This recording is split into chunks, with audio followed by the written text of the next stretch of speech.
Hello everyone. So today we are going to start geography.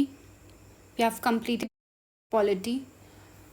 Okay तो आज हम क्या करेंगे जोग्राफ़ी देखेंगे जोग्राफ़ी पढ़ेंगे and it's very very important. ठीक है, ये वीडियो बहुत बहुत ज़्यादा इंपॉर्टेंट होगी. तो पहले हम स्टार्ट करेंगे फ्रॉम सीरीज़ 1 2024. अब मेरा क्या रहता है सीरीज़ में, एक तो आपको रिविज़न कराना, दूसरा PYQs का क्या इम्पोर्टेंस है वो बताना, तीसरी चीज़ क्या है, हम रिवीजन तो कर रहे हैं विद PYQs कर रहे हैं, और कहाँ से पढ़ना है वो भी बताऊंगी. ठीक है, कहाँ से पढ़ना है वो भी बताऊंगी. एंड नेक्स्ट अपने पास आता है कि अगर कोई क्वेश्चन नहीं बन पा रहा है तो हम उसको कैसे सोचें. ठीक है ना, एग्जाम में कैसे सोचें. अब हर एक चीज़ आप पढ़ के नहीं जा सकते. अगर एक क्वेश्चन कहीं और सोर्स से आ रहा है, आप उसके लिए स्पेशली कोई और सोर्स नहीं पकड़ सकते, बिकॉज हो सकता है नेक्स्ट टाइम UPSC कोई और दूसरा सोर्स पकड़ेगा, तो फिर तुम ऐसे कितने सोर्सेस पढ़ोगे, है ना. सबसे पहले तो रिसोर्स की अगर हम बात करेंगे तो NCERT. इसके अलावा कुछ नहीं पढ़ना आपको ज्योग्राफी के लिए, कुछ भी नहीं पढ़ना है. ठीक है, तो NCERT की अगर आपने अब कितने बार पढ़ी है, NCERT के अलावा तो मैं आपको कोई चीज़ प्रेफर नहीं करूँगी. ठीक है, NCERT के अलावा कुछ है भी नहीं है, वैसे मेरे को कोई सोर्स नहीं दिखा आज तक. मोस्ट ऑफ द क्वेश्चंस आपके NCERT से कवर हो जाएंगे, कुछ आपके करंट अफेयर से हो जाएंगे. ठीक है, अब मैं आपको एक ज्योग्राफी का रिसर्च पेपर दूंगी, वो आप पढ़ लेना अच्छे से. ठीक है, वो भी PYQ के बेसिस पे ही बनाया है मैंने. ठीक है, और बाकी PYQs करिए अच्छे से. PYQs का मतलब ये नहीं होता कि आपने ये देखा और ये डायरेक्ट क्वेश्चन डालेगा, नहीं. आता है एक आधा क्वेश्चन डायरेक्ट भी आता है, बट आपको इससे रिलेटेड हर एक चीज़ का नॉलेज होना चाहिए, जैसे कि मैं आपको धीरे धीरे बताऊँगी कैसे क्या करना है. ठीक है, चलिए. First question is which of the following statement regarding continent of Antarctica is और आर करेक्ट. ठीक है, तो फर्स्ट स्टेटमेंट अगर हम देखें दैट वो बोल रहा है कि इसका हाईएस्ट एवरेज एलिवेशन होता है बाकी कॉन्टिनेंट्स के कंपैरिजन में, एंड माउंट विंसन जो है वो हाईएस्ट पीक है. अगर आप ये वाला देखो और ये वाला देखो, इसका इन्फॉर्मेशन देखो कितना स्पेसिफिक इन्फॉर्मेशन है कि इसका एलिवेशन हाई है, माउंट विंसन इसका हाईएस्ट पीक है. तो मोस्ट प्रोबेबली ऐसे क्वेश्चंस में जो आंसर होता है दैट इज़ बोथ होता है, बिकॉज अगर आप देखोगे it's a very specific information है ना. तो अगर आपको चांस लेना है तो आप ले सकते हो यहाँ पे, क्योंकि मेरे को कहीं पे भी आपका मैनिपुलेशन का नहीं दिख रहा है, कहीं पे भी नहीं दिख रहा है कि हाँ मैनिपुलेट हो सकता है, क्या हो सकता है. ठीक है, बट ये मेरा इंट्यूशन है. क्यों है ये इंट्यूशन, बिकॉज मेरा बहुत प्रैक्टिस. आपका बहुत अच्छा होल्ड होना चाहिए किस पे, PYQs पे, क्योंकि उसमें UPSC का माइंडसेट रिफ्लेक्ट होगा. क्यों डाला है ये क्वेश्चन, ठीक है, ये क्वेश्चन क्यों डाला है, क्या ऐसे कोई पहले क्वेश्चंस आ चुके हैं इस टाइप के, अगर आए हैं तो उसका क्या आंसर होता है, क्या मोस्ट प्रोबेबल आंसर होता है, तो आप ऐसे कर सकते हो. ठीक है, अब मैं आपको बताऊंगी कि आप कितने अटेम्प्ट कर सकते थे, सिर्फ ज्योग्राफी से ही कितने अटेम्प्ट कर सकते थे. इसका क्या आ जाएगा, बोथ 1 और 2. चलिए, अब आई थिंक आपको इतना तो पता ही होगा कि 3 स्टेट में कौन सा है आपका. एक नीलगिरी है बायोस्फीयर रिजर्व जो बहुत ज़्यादा फैला हुआ है. ठीक है, कौन कौन से स्टेट में है, कर्नाटका में है आपका, ये केरला में है, प्लस आपका तमिलनाडु में है. ठीक है, अचानकमर जो आपका है वो MP छत्तीसगढ़ के बॉर्डर पे लगता है आके, सेचलाम आंध्र प्रदेश में है, अगस्थ्यमलाई तमिलनाडु में आपका. ठीक है, so you should know that. चलिए देखिए, मलाई वाले ज़्यादा जो होते हैं वो तमिलनाडु में ही होते हैं, इतना याद रखिएगा. नेक्स्ट अपने पास है, चलो आपको ये नहीं पता होता तो आप इसको छोड़ सकते थे, ऐसा क्वेश्चन आप छोड़ सकते हो. अगर आपको नहीं पता ना इस टाइप के question, so please leave these types of question. Ramnagar जो है वो आपकी JNK की है, बाकी आपकी जो है सारी की सारी सही है. नेक्स्ट पेपर के लिए यू शुड नो कि चक्रशिला जो वाइल्ड लाइफ सेंचुरी है वो असम की है, नहर हरियाणा की है, केन जो है वो अरुणाचल प्रदेश की है. ठीक है, तो आपको सबके बारे में पता होना चाहिए. हो सकता है जब वो अगली बार फिल इन द ये मैचअप डाले, हो सके इनमें से एक तो भी डाल दे, तो एटलीस्ट एलिमिनेट तो कर पाओगे ना तुम. अब ये वाला क्वेश्चन देखो कितना अच्छा क्वेश्चन. उसने बोला कोकोनट प्रोडक्शन की बात की है, वो भी लक्षद्वीप के कोकोनट की प्रोडक्शन की बात की है. प्रोडक्टिविटी जो पर हेक्टेयर है वो हाईएस्ट है इंडिया में. ठीक है, और ऑयल कंटेंट जो होता है नट्स में वो वर्ल्ड में हाईएस्ट है. अब आप खुद सोचो, ये इतना स्पेसिफिक इन्फॉर्मेशन है. दूसरा, इसमें इंडिया की बहुत अच्छी बात ही बताई है, और तीसरी बात ये बताओ कि कोकोनट कहाँ के अच्छे हो सकते हैं. अब ऑब्वियसली जो मरीन वाली साइड है या फिर जो भी आपके कोस्टल रीजन है वहाँ पे ही होंगे। अब लक्षद्वीप प्रॉपर बात की गई है, देखिए इन आइलैंड्स पे इसीलिए इतना जोर दिया जाता है because they are very isolated, ठीक है। नॉर्थ ईस्टर्न स्टेट्स हो गया, लक्षद्वीप आइलैंड्स हो गया, अंडमान निकोबार आइलैंड्स हो गया, आप देखोगे यूपीएससी के बहुत फेवरेट रहते हैं बिकॉज ये बहुत आइसोलेटेड है, इनके बारे में और ज़्यादा इन्फॉर्मेशन बढ़ाना चाहते हैं इसीलिए, ठीक है। तो अगर हम देखें तो ये भी पॉजिटिव है, ये भी पॉजिटिव स्टेटमेंट है ना, कि प्रोडक्टिविटी पर हेक्टेयर मतलब साउंड लॉजिकल है ना, कि हाँ हो सकता है। एंड ऑयल कंटेंट भी पूरे वर्ल्ड में अगर देखें हो सकता है, और कहाँ हो सकता है ऑयल कंटेंट ज़्यादा इसका, वो भी कोकोनट्स का, है ना, यहाँ पे इसकी पॉपुलैरिटी ज़्यादा है तो हो सकता है। सो इनमें से जो आंसर होगा that would be both 1 and 2। Okay, next आपका आता है बैरियर आइलैंड्स की बात कर रहा है। चलिए, उसने बोला लास्ट वाला देखिए, उसने बोला सच लोकेशन हजार्डस होती हैं सेटलमेंट के लिए बिकॉज हरिकेन्स आएंगे, स्टॉर्म आएंगे तो स्वीप करके ले जाएंगे। तो ये तो जनरल स्टेटमेंट है, ये तो सही होना चाहिए, है ना। तो you'll be left with these 2 options. अब हम देखेंगे 1 सही है कि नहीं। अब ये small chain of sand island होते हैं दैट फॉर्म ऑफ शोर होते हैं far from the coast, coast से थोड़े दूर होते हैं, ठीक है। तो हो सकता है ये आंसर मेरे अकॉर्डिंगली 1, 2 and 3 होना चाहिए, बाकी पता नहीं अभी बिकॉज अभी आंसर की तो आई नहीं है ना। अब ये वाला क्वेश्चन देखिए जब आप CDS 1 2024 देने जा रहे थे उससे पहले ही मैंने आपको बताया था क्लाउड्स बहुत इंपॉर्टेंट है, और मैंने खुद के नोट से आपको बताया था कि आप यहाँ से पढ़ सकते हो, ठीक है।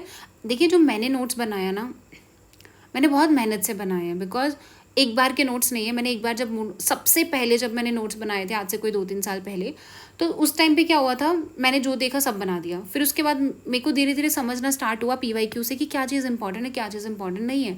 धीरे धीरे मैंने इसको और शॉर्ट किया, फिर जो थे उनको और शॉर्ट किया, फिर और शॉर्ट कर करके जो भी है NCERT के जो भी, तो मेरे नोट्स जो भी हैं वो सिर्फ और सिर्फ एग्जाम रेलिवेंट, आपको कुछ बकवास नहीं दिखेगा उसमें, ठीक है। तो अगर आप पढ़ सकते हो तो वेल एंड गुड, बाकी मैं आपको दिखा देती हूँ।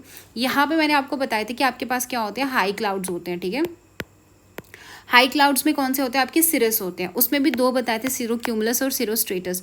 इसमें भी उन्होंने बताया कि उनका जो मतलब हाई क्लाउड्स हैं, जो उन्होंने एलिवेशन दिया है आपका जो ऊपर दिया है वो हाई है। दूसरा है पफ़ी, मैंने आपको ये भी बताया था जो पफ़ी और जो वाइट होते हैं वो आपकी क्यूमुलस होते हैं ज़्यादा, ठीक है, क्यूमुलस होते हैं। तो आपका ये देखिए यहाँ पे उसने क्या बोला है, 2000 से 4000 फीट है, मतलब अच्छे खासे हैं। हाई, थिन और पफ़ी वाइट है नो, ये जो पफ़ी वाइट है ना, दिस इज इम्पॉर्टेंट की टर्म। सो सीरोस क्यूमुलस जो होगा वो आंसर हो जाएगा आपका, ठीक है। Next is identify the type of drainage. अब ड्रेनेज पैटर्न की बात कर रहा है, रिप्रेजेंट द मोस्ट कॉमन, जो मोस्ट कॉमन पैटर्न कौन सा होता है बताइए। डेंड्रिटिक ही होता है ना बहुत सारी रिवर्स में, एंड यूनिफॉर्म रॉक पे होता है, और मेन आता है वेन ऑफ लीफ। लीफ की वेन में ऐसे से नहीं होता है ना, तो डेंड्रिटिक होगा। चलिए द नेक्स्ट इज सिटी। अब ये वाला भी एक क्वेश्चन आया था जो आप पढ़ के कहाँ से पढ़ के जाओगे यार, ये गेटवे वाला। तो क्या था ये क्वेश्चन आपका, that city whose physical location. अब गेटवे बोला है सिटी, तो इसका मतलब समथिंग ऐसा होगा जहाँ से, मतलब ऐसी सिटी हो सकती है जिसका गेटवे है, गेटवे पे आती है, जहाँ पे कुछ ना कुछ हो सकता है, कोस्ट के साथ लगती है, दूसरी कंट्री के साथ लगती है, कोई रीजन के साथ लगती होगी, है ना। तो सिटी जिसका फिजिकल लोकेशन एक लिंक बनाता है एक कंट्री और दूसरी कंट्री के बीच में, और रीजन और अदर। फेयर इनफ, कुछ गलत लग रहा है, नहीं लग रहा है, चलिए आगे। गेटवे सिटी एक्सरसाइज करती है control over a large area, क्यों, क्योंकि उसका एंट्री एग्जिट होता है। हाँ गेटवे है तो एंट्री एग्जिट होगा, ठीक है। तो ये भी sound logical. Most gateway cities जो होती है वो पोर्ट्स होती हैं, मैनी ऑफ विच, देखिए जब ये मोस्ट वाला हो, सम वाला हो, ये ज़्यादातर आपकी जो स्टेटमेंट्स होती हैं वो पॉजिटिव स्टेटमेंट्स होती हैं, और वो उनकी सही होने की प्रोबेबिलिटी ज़्यादा। तो अगर हम इन तीनों को देखें तो they all sounds logical to me specially, so 1, 2 and 3। अब आता है मराकेश पार्टनरशिप है। सो ये इंटर गवर्नमेंटल पार्टनरशिप है, ग्लोबल क्लाइमेट एक्शन, बिल्कुल सही है। It is not only an inter governmental partnership, ये सिर्फ और सिर्फ इकलौती नहीं है इस पर, बल्कि इसमें स्टेक होल्डर्स भी हैं। अब आप खुद सोचो ये वाला क्यों नहीं सही होगा, जब उसने सेकंड में भी इसी की बात की है। देखिए अभी क्या होता है ना, कुछ क्वेश्चंस में कनेक्टिविटी होती है, जब कनेक्टिविटी आपको दिखेगी ना तो इसका मतलब ये दोनों ही आपके सही होते हैं ऑप्शंस। जैसे उसने यहाँ पे इंटर गवर्नमेंटल की बात की, दूसरे बोला ये सिर्फ इंटर गवर्नमेंटल ही नहीं बल्कि ये भी होता है, तो मतलब ये भी सही है। बाकी उसने बोला 2030 के जो एजेंडा सस्टेनेबल डेवलपमेंट गोल के, इसको भी ये वो करता है, तो आंसर वुड भी 1, 2 and 3, समझे। नेक्स्ट आता है भूनिधि विस्टा भी था आपका, ये एक ना डेटा विजुअलाइजेशन सर्विस है आपका, ठीक है। आपको क्या करेगी, ऊपर से ये क्या करती है, मैप्स वगैरह ना बहुत क्लियर प्रोवाइड करती है, ठीक है। और ये आपको ना हाई फुल रेजोल्यूशंस की वीडियोस आपके ये देती है, क्या बोलते हैं, विजुअलाइजेशंस देती है। बाकी it is enable for resource sat 2 and 2A, Sentinel 1 and 2। अब ये जो सारी चीज़ें हैं मैंने एक रिसर्च पेपर में ऑलरेडी डाली हुई है, इसका प्रॉपर इन्फॉर्मेशन है उसमें, वो मैं आपको प्रोवाइड कर दूंगी, वो प्लीज़ अच्छे से पढ़ लीजिएगा, ठीक है। नेक्स्ट इज इंडस्ट्रियल रेवोल्यूशन की वो बात कर रहा है। It was a change of a society. अब आपको पता ही है इंडस्ट्रियल रेवोल्यूशन क्या था, सोसाइटी चेंज हुई थी फ्रॉम रूरल से इंडस्ट्रियल इकोनॉमी या सेकेंडरी सेक्टर, ठीक है। गलती है कुछ इसमें नहीं है, तो चलिए मतलब 1 तो सही है आपका। उसने बोला जो फर्स्ट इंडस्ट्रियल रेवोल्यूशन हुआ था वो जर्मनी में हुआ था। अब खुद सोचे क्या ये सेकंड स्टेटमेंट मैनिपुलेट करना ईजी है? बिल्कुल ईजी है, बिकॉज हो सकता है ना जर्मनी की जगह कोई और होगा, है ना। तो पहली बार इंडस्ट्रियल रेवोल्यूशन कहाँ है, तो सबसे पहले आया था आपका ब्रिटेन में आया था, ठीक है। सो सेकंड अगर आपका गलत हो जाता है, you will be left with 1 and 1 and 3। अब एक और चीज़ मैंने बताई थी, अगर 3 स्टेटमेंट्स हैं और आप ऐसे फंस जाते हो कि यार मैं 1 एंड 3 लगाऊं कि 1 लगाऊं, करेक्ट के केस में बोल रही हूँ मैं, ठीक है।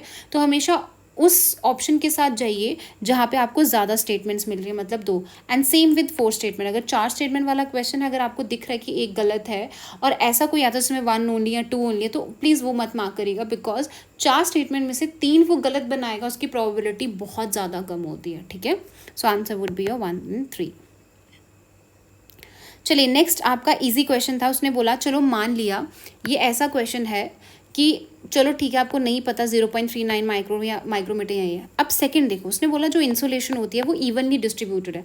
अब इतना तो आपने पढ़ा होगा कि इंसुलेशन कहाँ ज़्यादा कहाँ कम, क्योंकि एंगल ऑफ आपका एंगल जो रहता है आपकी अर्थ का, है ना, तो वो अलग रहता है, टिल्ट रहता है आपकी अर्थ का, तो उसकी वजह से इंसुलेशन तो नहीं होगा आपका, ज़्यादा नहीं होगा, क्योंकि पोल्स में बहुत कम इंसुलेशन होता है। तो इसलिए ये तो आपका गलत होगा, है ना। 2 गलत है आपका, बोथ 1 एंड 2 हो नहीं सकता, ये आएगा। देखिए ऐसे जब 2 स्टेटमेंट दी होती है ना, नीदर 1 नॉर 2 बहुत रेयर केसेस में आपको मिलेगा। अगर आपने एक गलत फाइंड कर लिया तो मोस्ट ऑफ द टाइम क्या होता है, आपका जो एक तो भी सही निकलेगा उसमें से, ठीक है। तो इंसुलेशन जो प्रीडोमिनेटली शॉर्ट वेव रेडिएशन होती है ये तो सही है। इंसुलेशन जो कमिंग रेज होती है वो शॉर्ट है, बट जो बाहर जा रही होती है वो लॉन्ग वेव रेडिएशंस होती हैं, ठीक है, जो टेरेस्ट्रियल रेडिएशंस होती हैं। अब देखिए यू शेप, अच्छा ये मियांडर्स वाला है, यू शेप बेंड होता है मियांडर्स में, होता है इजी। उसने बोला जो टाइट मियांडर होते हैं वो गूज नेक होते हैं, तो हो सकता है ना टाइट है तो गूज नेक ही होगा, कितना स्पेसिफिक है। तो ये दोनों तो आपको सही लग ही रहे होंगे। अब है टेक्टोनिक जो अपलिफ्ट अगर हो जाता है तो इससे क्या होता है, रिवर डाउन कट करती है और इंट्रेंच मियांडर बनाती है, तो ये भी सही है, हो सकता है, बना सकती है, क्यों नहीं बना सकती है ना। सो ये तीनों के तीनों सही है। बाकी how can one determine the relative, अगर आपको रिलेटिव ह्यूमिडिटी निकालनी है तो वो कैसे निकालोगे। देखिए रिलेटिव ह्यूमिडिटी हमेशा आपकी एब्सोल्यूट ह्यूमिडिटी से होती है, ठीक है।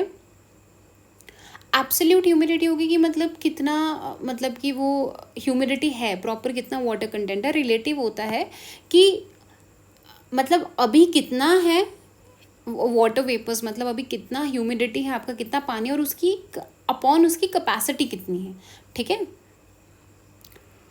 चलिए नेक्स्ट इज कौन सी ऐसी ग्रीन हाउस गैस है ना, यहाँ पे आप फंस सकते थे कि कौन सी ग्रीन हाउस गैस है जिसका रेजिडेंस टाइम बहुत होता है। देखिए इसीलिए बोलते हैं जो आपके ये नाइट्रोजन डाइऑक्साइड, सल्फर डाइऑक्साइड्स होते हैं, इनका जो रेजिडेंस टाइम होता है ये बहुत ज़्यादा होता है, ठीक है। मीथेन वगैरह का नहीं होता है, इसलिए मीथेन पे इतना वर्क नहीं करते, बिकॉज मीथेन रिलीज तो बहुत ज़्यादा होती है बट इसका रिटेंशन टाइम इतना नहीं होता है, बल्कि N2O या फिर S2, ये जो सल्फर डाइऑक्साइड होते हैं इनका बहुत ज़्यादा होता है, इसलिए ये ज़्यादातर पोल्यूशन करते हैं, एसिड रेन करते हैं। अब आता है मोस्ट इंपॉर्टेंट, मैंने आपको चिल्ला के बोला था that Köppen climate classification is very very important. आप खुद बताओ 2 क्वेश्चंस आ गए यार आपको CDS में, 2 मार्क्स, सॉरी 2 मार्क्स भी नहीं है यार, ये तो 0.8 का होता है ना। 2 क्वेश्चन हैं बहुत इंपॉर्टेंट और बहुत ईजी। अब मैं आपको बताती हूँ, मैंने आपको ये ना मिसलेनियस वाला उस टाइम पे भेजा भी था, ये कोपन्स क्लासिफिकेशन, ये देखो मैंने बताया था जो BW या BB वाले जो होंगे वो आपका ड्राई क्लाइमेट होगा, ठीक है, सूखा हुआ क्लाइमेट होगा। और ये जो E वाले हैं वो कौन से होंगे आपके, कोल्ड क्लाइमेट या हाईलैंड्स, मतलब प्रॉपर जहाँ पे बर्फ़ जमी रहती है, दैट इज़ ET EF वगैरह, ठीक है। बाकी जो आपके ठीक ठाक मतलब बर्फ़ पड़ती रहती है, जैसे आपका ये क्या बोलते हैं उसको, हिमालयन वाला रीजन हो गया, तो वो कोल्ड स्नो फॉरेस्ट होते हैं, जैसे ह्यूमिड कॉन्टिनेंटल सब आ रहे, DF DW वाले जो हो गए, ओके। चलिए अभी क्वेश्चन देख लें। उसने बोला है BW स्टैंड्स फॉर, अभी बताया डेजर्ट, ईजी था ये वाला तो ईजिली हो जाता। नेक्स्ट आता है अपने पास that regarding ice cap. Ice cap होता है जहाँ पे हमेशा बर्फ़ जमी रहती है। उसने बोला जो आइस कैप वाला EF से डिनोट करता है, बिल्कुल सही, अभी मैंने आपको बता दिया।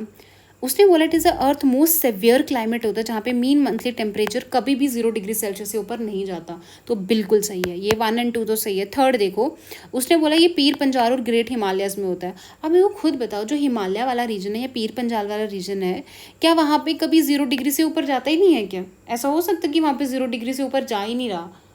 ऐसा तो नहीं होता है।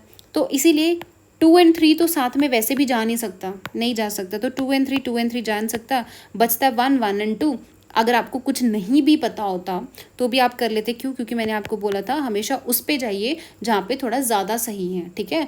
तो क्योंकि 1 ओनली पे ना ही जाओ तो अच्छा, ठीक है? मोस्ट प्रोबेबली आंसर क्या होता है आपका कि 3 है, तो 3 में से अगर एक गलत हो जाता है और आप फंस जाते हो कि यार ये होगा कि ये, तो हमेशा इस पे जाइए जहाँ पे आपका एटलीस्ट 2 सही हो, ठीक है? सो हो गया। चलिए अब इन्वायरमेंट का भी बीच में हम कवर कर लेते हैं। तो उसने बोला था कौन सी ऑर्गेनाइजेशन है जो इंडेंजर्ड स्पीशीज़ का लिस्ट देखती है, तो इजी IUCN का।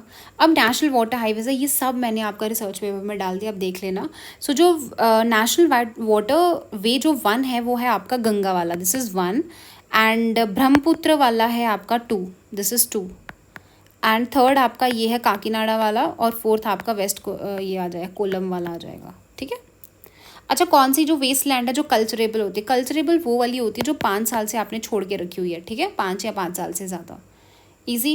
अब आता है ग्रीन क्रेडिट इनिशिएटिव की अगर हम बात करते हैं, उस अब ग्रीन क्रेडिट है, इसका मतलब ऑब्वियसली कुछ ना कुछ रिलेशन टू क्लाइमेट चेंज होगा, तो 1 तो सही होना चाहिए।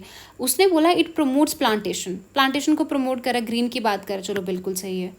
बाकी अगर आप थर्ड देखोगे, उसने बोला ये वो स्कीम ऑफ गवर्नमेंट है जिसमें रिप्लेस, देखिए replace is a very extreme word कि तुम केरोसिन ऑयल को बिल्कुल रिप्लेस ही कर लोगे, है ना? ट्रांजिशन कर सकते हो बट रिप्लेस अभी के उसमें करना मेरे को नहीं लगता पॉसिबल है।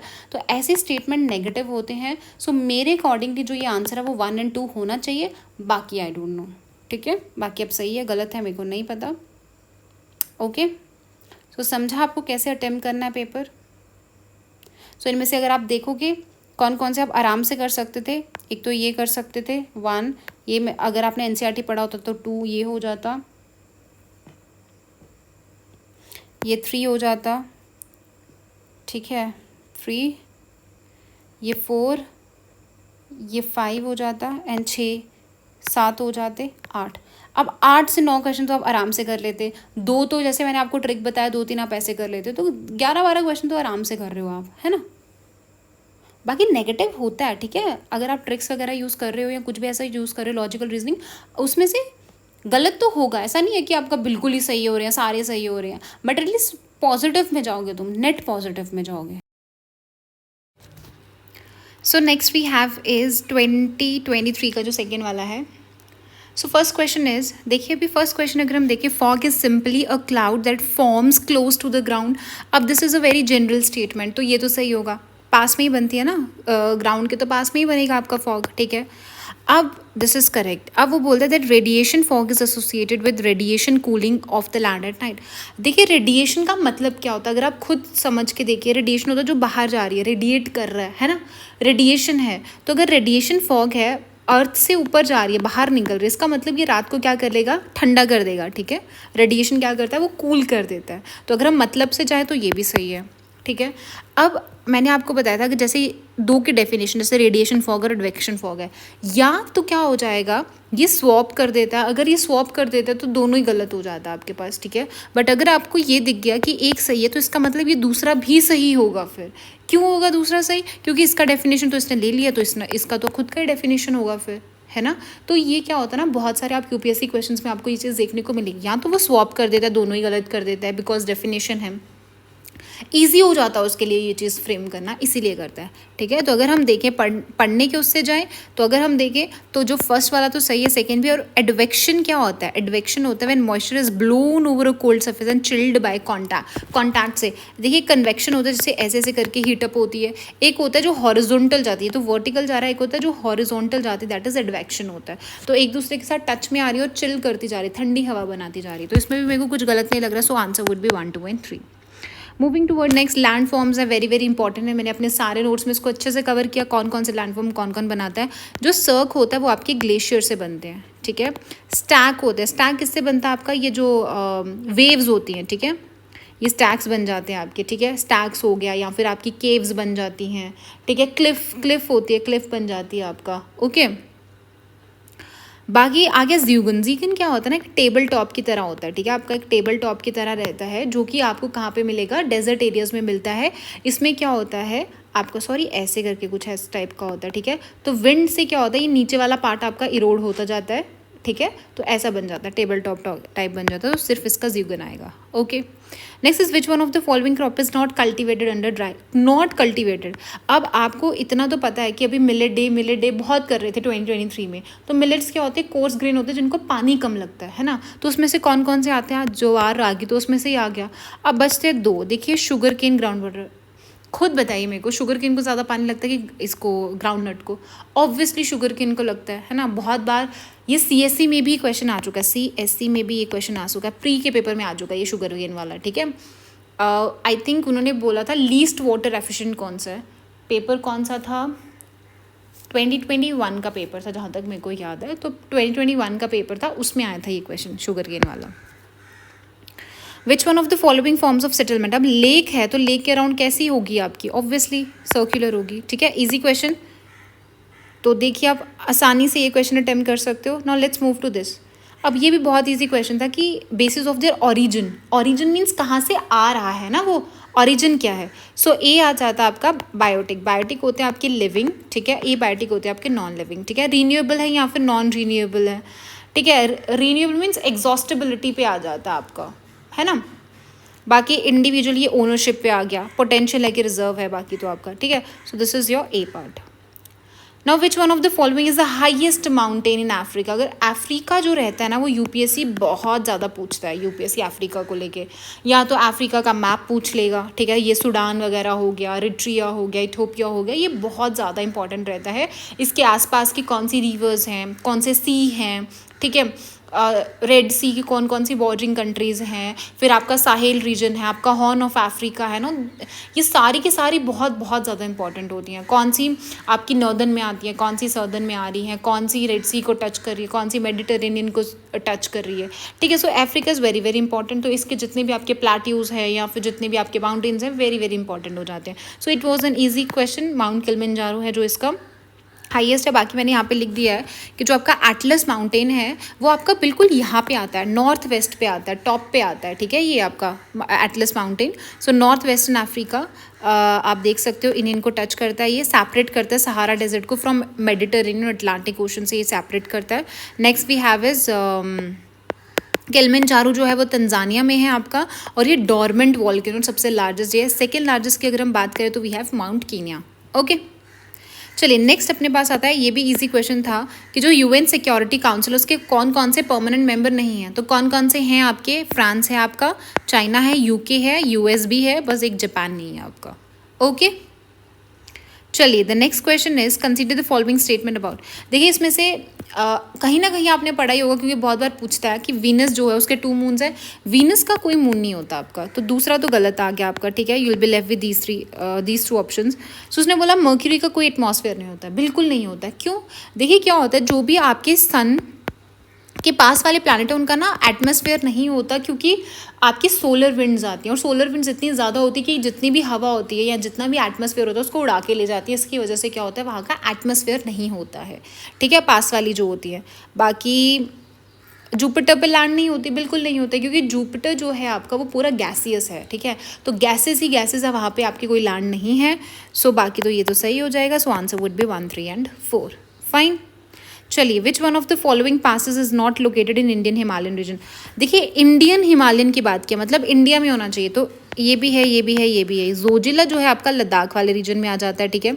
श्रीनगर और लेह को ये कनेक्ट करता है। शिपकिला जो है आपका that is in Himachal Pradesh, और लिपु लेख आपका उत्तराखंड में आ जाता है, ठीक है। ये आपका इंडो चाइना बॉर्डर पे आता है, ये भी इंडो चाइना पर। अब जो बोलन है ये आपका पाकिस्तान में है, आता है हिमालयन रीजन में ही है, बट ये पाकिस्तान में, इंडिया में नहीं है। Next is temperate floral zone में कौन सा नहीं आता है। टेम्परेट फ्लोरल जोन मतलब बहुत ठंडे इलाके हैं आपके हिमालयाज़ के, इनमें से कौन से जो नहीं मिलते हैं। देखिए, ये आपके पूरा एनसीईआरटी है, मैंने ऑल्दो कवर भी किया हुआ अपने नोट्स में, आप देख लेना। तो ये एनसीईआरटी में दिया कि oak, maple, rhododendron, birch laurels, ये सारे के सारे आपको टेम्परेट में मिलेंगे। बट जो कैश्यू नट्स वगैरह, सबसे ज़्यादा कैश्यू नट्स कहाँ पे मिलते हैं, आपके गोवा वाले रीजन में मिलते हैं, है ना। तो ये ठंडे इलाके वाला नहीं है cashew nuts, so answer would be your A part. Okay, plantation agriculture easy है। अब प्लांटेशन फार्मिंग क्या होती है, ठीक है। आप ऐसी कोई चीज़ लगा रहे हो जो कि आपको लाइक कैश क्रॉप्स वगैरह उगाते हो, है ना, प्लांटेशन में तुम। तो हिस्ट्री में पढ़ते हो प्लांटेशन एग्रीकल्चर हुआ करता था। सो प्लांटेशन फार्म में साइंटिफिकली मैनेज होता है, सही है। हैवी कैपिटल चाहिए होता है, बिल्कुल सही है। Farm lands have mainly foreign, ज़्यादातर ये फॉरेन ओनरशिप होती है, और लेबर आप लोकली ले लेते हो, ये भी सही है। बट इसमें क्या आप एनिमल्स को रेयर करते हो और सेल करते हो, नहीं, एनिमल्स का कोई योगदान नहीं है इसमें प्लांटेशन वाले में। अब दिस इज ऑल्सो एनसीईआरटी वाला क्वेश्चन है तुम्हारे पास, और मैंने बार बार बोला भी था that shifting cultivation is very very very important, ठीक है। तो रोका किसके साथ, रोके के लिए रोका होता है ना, तो रोके के लिए आप राजी हो गए, तो राजी, ठीक है, ब्राज़ील। बाकी अगर ए का 3 हो जाता है आपके पास, तो इसका मतलब ऑटोमेटिकली डी का 2 हो जाएगा आपके पास, डी का 2 थाईलैंड, ठीक है। अब बचता है आपका छेना और मैसूर। सो अगर, बट यहाँ पे आप थोड़ा सा डाउट हो सकता था आपको कि क्या आंसर हो सकता है, तो टोटली अप टू यू, करना चाहते हो कि नहीं करना चाहते हो। मैंने कैसे किया था, I was confuse between C and D, so ऊपर वाले का आंसर डी था, इसलिए मैंने इसका भी डी लगा दी, बिकॉज आई वॉज कन्फ्यूज, ठीक है। तो हर एक का अपना अपना होता है, इंड्यूशन वाला होता है, क्योंकि प्रैक्टिस से कुछ कुछ चीज़ें आती हैं। ओके, बाकी है आपका प्लेट्यूज़। प्लेट्यूज बहुत बहुत इंपॉर्टेंट, जो भी आपके वर्ल्ड की फीचर्स है वो बहुत इंपॉर्टेंट रहते हैं, whether it is plateau, mountains हैं या फिर कुछ भी है, ठीक है। सो एबाइसियन जो रहता है अफ्रीका में है, ये सही है। पैटागोनियन भी आपका ठीक है, पैटागोनियन डेजर्ट भी आता है आपका। एनाटोलियन जो मैम ने देखिए, जो मैंने इस रिसर्च पेपर बनाया ना जोग्राफी का, उसमें मैंने ये सब कुछ डाला हुआ आपका, ठीक है। तो आप देख लेना वहाँ से, वैसे हम उस पर पूरी वीडियो करेंगे, डोंट वरी। तो एनाटोलियन जो है वो टर्की वाला, एनाटोलियन वही जो टर्की में अर्थक्वेक आया था, वो उसी प्लेट में आया था आपका एनाटोलियन, सो एशिया में है, बिल्कुल सही है। आइबेरियन जो है वो यूरोप वाला पार्ट है आपका, ये जो स्पेन वाला पार्ट है ना, स्पेन पोर्चुगल हो गया आपका, तो ये आपका आइबेरियन वाला है, नॉर्थ अमेरिका में नहीं है, सो answer would be your 1। Patagonian आपका यहाँ नहीं आएगा, सॉरी। अबाइसिनियन आपका सही है, अफ्रीका में है। एनाटोलियन आपका सही है, 1 और 3 आएगा, सॉरी इसका आंसर, ठीक है। ये जो आपका पैटागोनियन है ना, ये सॉरी ऑस्ट्रेलिया में नहीं, आपका डेजर्ट है वहाँ, क्या बोलते हैं, हाँ अर्जेंटीना का, सॉरी सॉरी सॉरी, ठीक है, साउथ अमेरिका का ये, ओके। सो ये भी आपका गलत है, पैटागोनियन, ओके। चलिए नेक्स्ट देखते हैं। अब ये वाला यहाँ पे आप थोड़ा सा क्या आता है ना, यहाँ पे प्रॉब्लमेटिक हो सकता है, बिकॉज हेलाइन सबको पता होगा कि सैलिनिटी है, तो थर्ड वाला करेक्ट है, ये तो सबको पता है, ठीक है। अब यहाँ पे आ जाता है आइसोनिफ, तो ये आप छोड़ सकते थे, ऐसा क्वेश्चन नहीं आता तो you can leave this question, ठीक है। बिल्कुल ही आइडिया नहीं है तो छोड़ सकते हो, बट हम अगली बार के लिए पढ़ के जाएंगे। आइसोनिफ क्या हो जाएगा आपका, स्नोफॉल होगा। Iso hello means sunshine. बाकी जो भी है आपके, जो भी जितने भी आइसो वाले हैं, ये देखिए आप सारे के सारे यहाँ से देख सकते हो, ओके। नेफ है, नेफ होता है, क्लाउडीनेस का क्या होता है, नेफ होता है आपका, ठीक है। हाइप्स वाला होता है आपका जियो पोटेंशियल, जियो हाइट पोटेंशियल जो भी है आपका, इसका आइसो नाइफ जो भी है। सो आंसर इसका आ जाएगा 1, 2 और 3। चलिए द नेक्स्ट आपके पास है क्लाउड। वैसे भी मैं कब से बोलती आ रही हूँ आपको, ठीक है, कि is very very very very important है क्लाउड वाला पार्ट आपका, ठीक है। चलिए देखते हैं। सो लोएस्ट टू हाईएस्ट देखना, मतलब सबसे हाइट वाले कौन से होते हैं आपके, सबसे हाइट वाले होते हैं सिरस वाले, मैंने बताया था। तो सिरो ये आ गया और सिरस ये आ गया, तो सबसे हाइट कौन सा होगा, सिरस वाला होगा, तो हाइट मतलब थर्ड, तो इन दोनों में से आंसर होगा, ठीक है। सबसे लोएस्ट वाले होते हैं आपके ये जो बारिश करने वाले होते हैं, ये थंडर वाले होते हैं, ये सबसे नीचे आते हैं आपके, ठीक है, दैट इज़ निम्बो वाले जो रहते हैं। और एल्टो जो होते हैं वो मिडल क्लाउड्स होते हैं, ये भी मैंने आपको बताया था, एनसीईआरटी के नोट्स में है, प्रॉपरली आप देख लेना, okay. So answer would B D part. Next is which of the following pair of revolution in agriculture sector and its production correctly match. तो पिंक जो है वो श्रिम्प है, सही है। येलो आपका ऑयल सीड होता है, ब्लैक आपका बायोडीजल है, ओके। गोल्डन रेवोल्यूशन आपका एग प्रोडक्शन, एग आपका आई थिंक आएगा वाइट रेवोल्यूशन में आएगा, ठीक है, वाइट और सिल्वर में आएगा शायद। रेवोल्यूशन वाला मैंने यहाँ पे लिखा हुआ है, कवर किया हुआ है मैंने रेवोल्यूशन वाला, वेट, ये देखिए, ठीक है। सो आपके पास सिल्वर आता है, एग वाला क्या है आपके पास सिल्वर है। गोल्डन जो है वो आपका गोल्डन रेवोल्यूशन जो है वो फ्रूट्स, हनी, हॉर्टिकल्चर से रिलेटेड, और एक गोल्डन फाइबर है जूट वाला, वो अलग से है, ठीक है, ओके। चलिए, सो इसका आंसर होगा आपका 1, 2 एंड 3।